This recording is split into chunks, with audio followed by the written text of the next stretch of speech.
To add eSIM to Oppo Find X9 Pro, first of all, let's open settings on our device. Next step is to navigate to the mobile networks, and then we can go to the eSIM settings. Make sure that your eSIM is activated. It may take a while to enable it, so let's just wait those couple of seconds. And then there's the option to add eSIM, so click on it.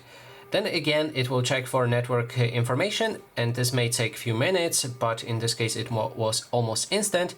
Then there's option to set up eSIM from brand new carrier, or you can transfer eSIM from your other device. Now the second option for transferring is only supported by few regions, so if you cannot do it, then sadly you won't be able. Also, the option is only available for Android devices, at least for the European version of this phone. We can as I said, go for the brand new SIM from the carrier. So click on the first option if you don't want to transfer it from your other phone.